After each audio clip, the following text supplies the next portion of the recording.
back to the morning show here on Arise News. Our second guest today, Folashade Slim, founder of Slim or Lobe, is a female entrepreneur dealing with the complications of growing a business in Nigeria. Always has an interesting story to tell, from the highs and lows of entrepreneurship to navigating the waters of several favorable and unfavorable conditions. Welcome to the show.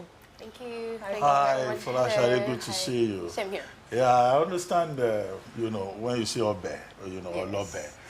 But, I mean, when you talk about obe, you know, soup and all that, it's supposed to make you fat. So why slim or lobe? Is it because you are slim? Oh, yes. I've always been very slim. So a late friend of mine and I, we sat down together one day. We were trying to get a name for this business. And she said, you are slim and you make soup. Let's just call it Slim or Lobe, and that's how the name got stuck, and that's how I was able to start. So what kind of soup do you specialize in? Because, I mean, it's a long list of... Oh, yes. From the northern side, the south, the southwest. I mean, all sorts of soup. Okay. So are there special ingredients in your soup that makes people slim? Do you I will tell you, but I mean, we make sure we create very nice meals for people, nice soups for people. Most especially, it's a bespoke kind of meal. Okay. So it's what you might order for might be different from what he wants. You might want your soup with salt. You might not want yours with salt. So basically, we just try to create people's appetite for what people want. Do you have a restaurant, you know, like an outlet, or you know, you just you provide services by order?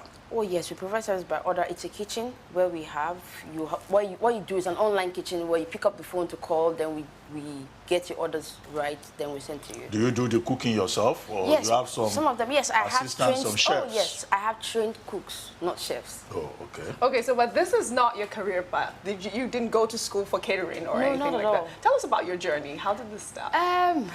Actually did some 9 to 5. I got bored at some point in time. Then I said to myself, okay, as you know, when you grow up, sometimes you see your siblings see you and they see the best out of you. And you know, I remember my younger brother saying to me at some point in time that I should start cooking for a living. And I looked at him, I said, you must be joking. Yeah. How can I cook for a living? And for me, it sounded weird. But after years of doing the 9 to 5, I wasn't feeling fulfilled. And one day I just said, I resigned. And I got home. You resigned from what were you doing before? I was working with a travel agency. Okay. And I got tired, and the next thing, I sat down after a month, and I started cooking. I actually even cooked for a friend first, and he said, oh, so is this what you do now? I said, yeah.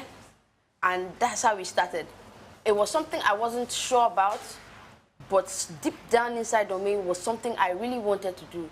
So I just said yes. Okay. So I ran to my friend and I said, okay, so I'm about to start this business. What name do you think I should give it? What do you think? I said, Shebi, you are slim. Okay now.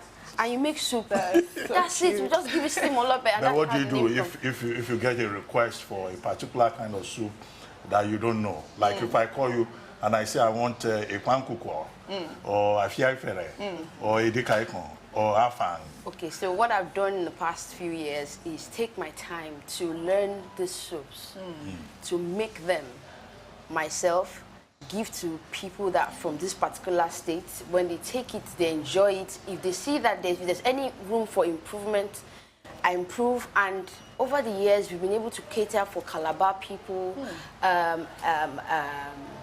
Delta, the Igbos, the Yorubas. I mean, the most important thing is for one to be able to grow as you continue in the business. In order for you not to lose customers or clients to other people, so you keep learning and to get better with it. But what are the main challenges that you face? Challenges. First and foremost, we all know the way this country is. It's really not conducive for SMEs, mostly entrepreneurs.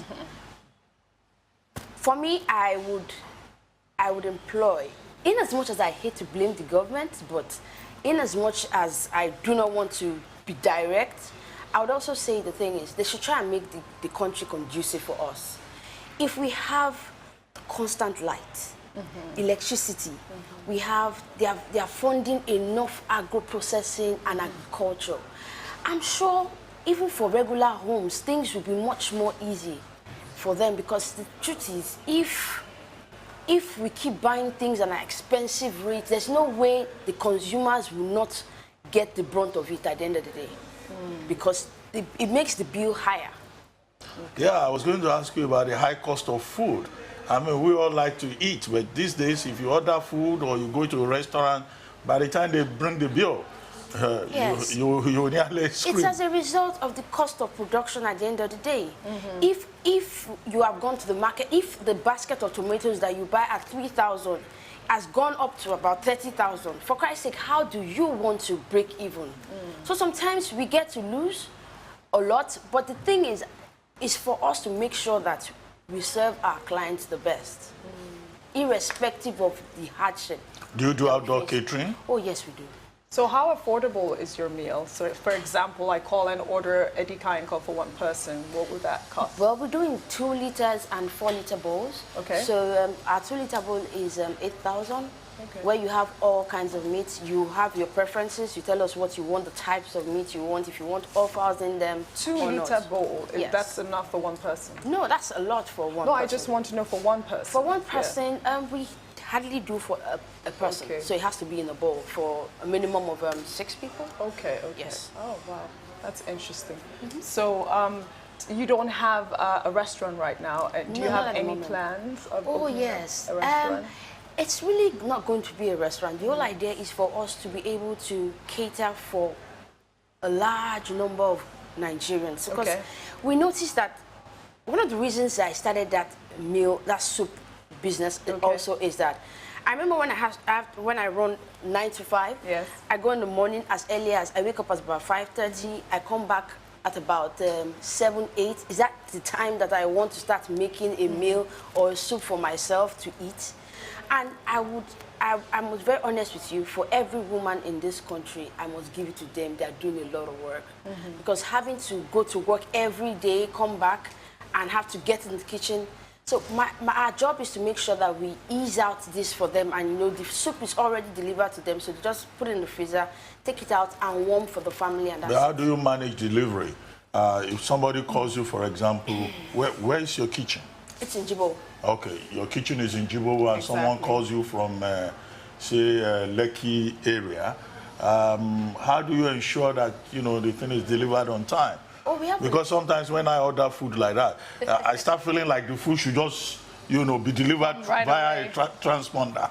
And if it's taking too much time, I'm getting angry and nervous. We get that a lot. It's 24 hours. You give us a 24 hours lead time. Okay. So is that all on your website? Yes, it and is. Can you share us your handle? Yes, it's at slimolobe.com for the Instagram, and for the website is www.slimolobe.com. Okay, I'll make sure I go follow you Please, on Instagram. Thank you for joining us on You're this most segment. welcome. That's all we have from Folashade Ojy. Next up, we'll have Arise News correspondent Aaron Akerijola and Ikenna Kingsley here to discuss the 2018 Premier League season, which starts on Friday. But before then, we'll take a short break on the morning show. Don't go away.